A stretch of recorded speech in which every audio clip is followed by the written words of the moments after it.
हा बसा दादा. आज मंडई आहे, तुमच्या मोद्याला भरपूर कार्यक्रम आहे म्हणून, आणि तो जर मोद्याचा कार्यक्रम नसता राहिला तर हे पटांगण भरलं तर समजून. पण चला काय हरकत नाही, सगळीकडे कार्यक्रम चालू आहे, मौजबाजी आहे, चांगली गोष्ट आहे. पण बघा माझा कार्यक्रम सामाजिक कसा मला एवढं माहित आहे की माझ्या माऊल्या किती मी शिकलेल्या असतील तरी पण काही ना काही गलती तुम्ही करता, आणि तुमची गलती तुम्हाला समजत नाही, तुमच्या लक्षात येत नाही. शहर आणि खेड, या खेड म्हणाले शरम वाटते आम्हाला. खेड नाही राहिलं शहरात काँग्रेस सिमेंटच्या बिल्डिंग आहेत, तुमच्या शहरात काँग्रेस सिमेंटच्या बिल्डिंगा बांधल्या, टाईलच्या घर बांधले, सगळ्याच्या घरी नळाची सुविधा झाली, संडास बाथरूमची सुविधा झाली, तुमच्या घरी गॅस सिलेंडर लागली आहे.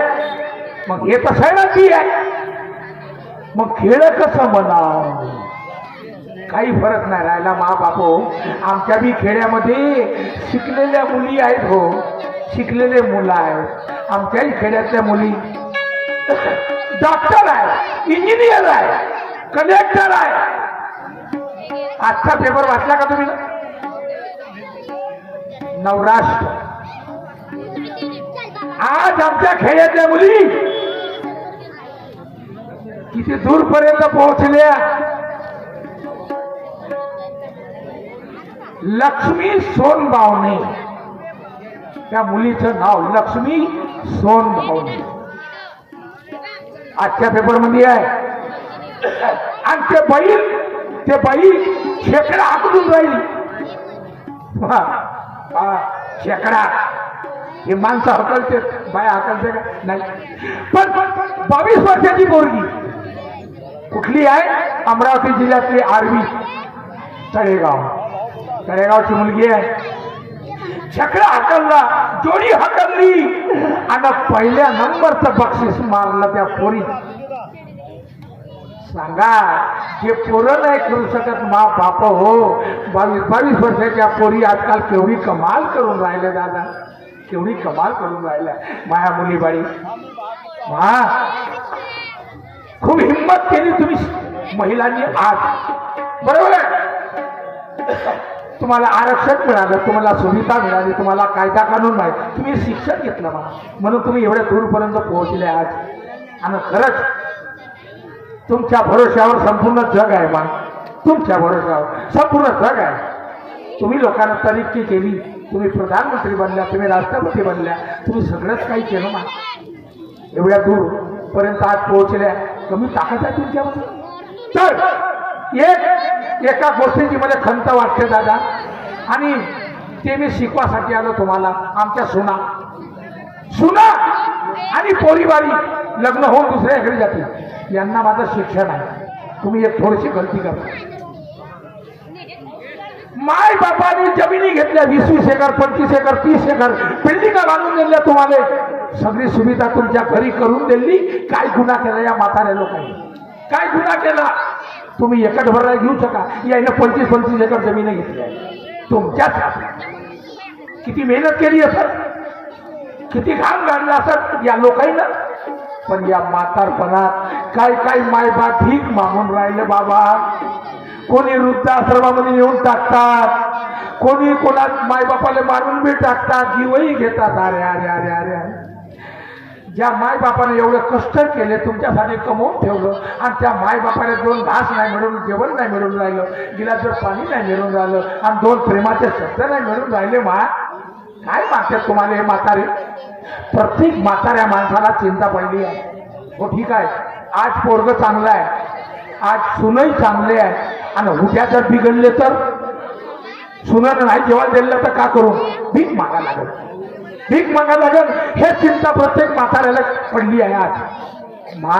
नाही, मी तुम्हाला म्हातारा आणि म्हातारी पुढ्यापुढीचं पात्र करून दाखवतो. बघा आजची परिस्थिती काय आहे, आणि काय होऊन राहिलंय, आणि काय करून राहिलंय.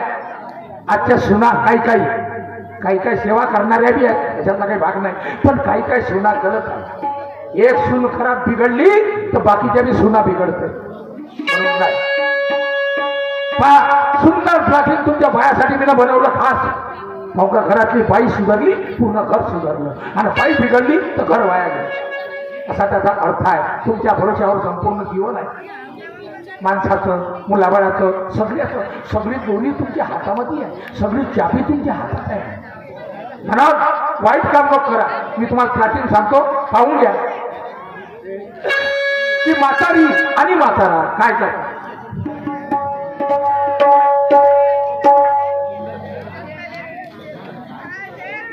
चला, मी 70 ते 75 वयाचा वृद्ध माणूस म्हातारा. मी म्हातारा माणूस आहे बाबा. मला एक पत्नी आहे. कित्येक दिवसानंतर मला एक मुलगा झाला. त्याचं लग्न केलं बाबा. सख्या शाळेची पोरगी मागतली. लग्न केलं, सून घरा आणली. मी लोकांचं पाहतोय, भीती वाटते मला. मी लोकांचं पाहतो बाबा. कोणी आपल्या आई वडिलाला मारतात रे, कोणी आपल्या बापाला मारतात, कोणी आपल्या मायेला मारतात, कोणी आपल्या आई वडिलाला वृद्धाश्रम मध्ये नेऊन टाकतात. अरे अरे अरे, आम्ही ज्या आई वडिलाला नाही का तुझ्यासाठी पदोपदी खर्च केले, बली केलं, रक्ताचं पाणी केलं. आजच्या आई वडिलांसाठी तुझ्याकडे अन्न नाही.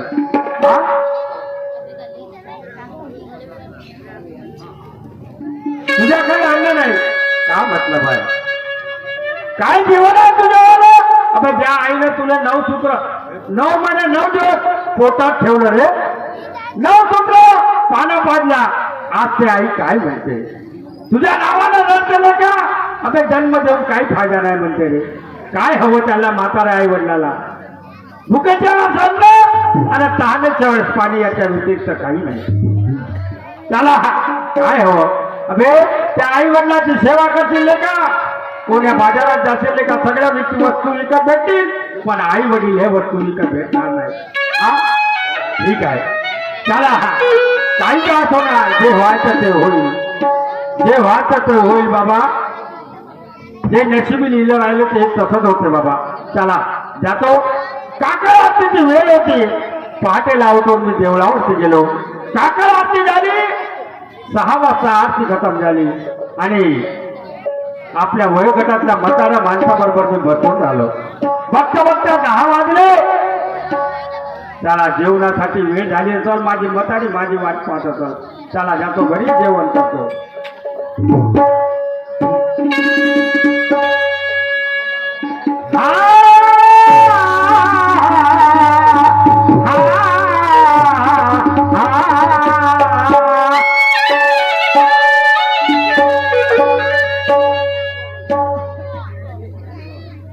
हे दुःख भंजना मारुती नंदना, हे दुःख भंजना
आला. घरी आलो, माझी म्हातारी कुठे गेले सर? पुढे हे पुढे